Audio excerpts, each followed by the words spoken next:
குப்பைகளை பிறக்குவதா, தொலைக்காட்சியை பார்ப்பதா, புதிய படத்திற்கு போவதா என்றால் தீபாவளி என்பது உங்களுக்குள் இருக்கக்கூடிய நரகாசுரனை கண்டறிந்து அவனை வதம் செய்யும் நிகழ்ச்சி தான் இந்த தீபாவளி. ஒரு அறையில் எத்தனை இருள் இருந்தாலும் ஒரு சின்ன தீபம் அத்தனை இருளையும் ஒரு நொடியில் விரட்டி விடுவது போல நம்ம மனதுக்குள் எத்தனை உணர்வுகள், பொறாமை, வஞ்சம், காழ்ப்புணர்ச்சி, அத்தனை உணர்வுகளையும் அறிவு என்னும் ஒரு தீபத்தால் விரட்ட முடியும் என்று காட்டக்கூடிய நாள் இந்த தீபாவளி.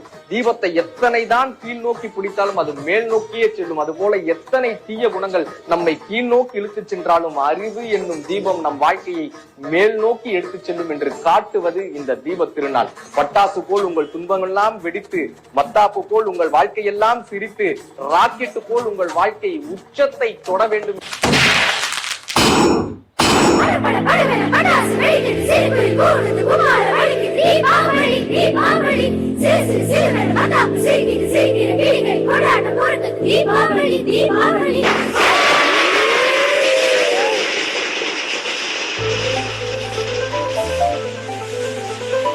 வாழ்வு மகிழவே பாடம் படிக்கலாம் ரோசி ரோசி, வாழ்வு மகிழவே பாடம் படிக்கலாம் யோசி யோசி, வாழ்வு மகிழவே பாடம் படிக்கலாம் ரோசி ரோசி, வாழ்வு மகிழவே பாடம் படிக்கலாம் யோசி யோசி.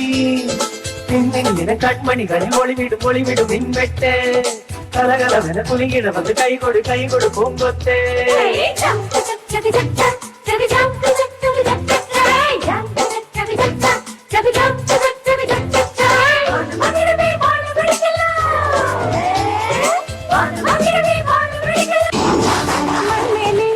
தீபங்கள் ஏற்றும் நேரம் மனசெல்லாம் மொழி வீசும் பாரம்மா, அன்போடு ஒரு வார்த்தை சொன்னால் போதும் உலகெல்லாம் சொந்தங்கள் தானம்மா. தெய்வங்கள் எல்லாம் கைகோர்த்துக் கொள்ள வேதம் என்னும் நெஞ்சிலே நம்பிக்கை கொண்டால் முன்னேற்றம் உண்டு, சொர்வைத்த உன் வாழ்விலே. தவந்து தவந்து நதியில் குளிக்கும் மலை போல துள்ளு, தாத்தாடும் பட்டம் போல பறந்து பறந்து பாடு, மணிக்குயிலை சிறுகி விரித்து பாடு. வானமதிரவே வானம் படிக்கலாம் ரோசி ரோசி, வாழ்வு மகிழவே பாடம் படிக்கலாம் ரோசி ரோசி. மின்மினி என கண்மணிகளில் ஒளிவிடும் ஒளிவிடும் மின்வெட்டே, கலகலவென குலுங்கிட வந்து கை கொடு பூங்கொத்தே.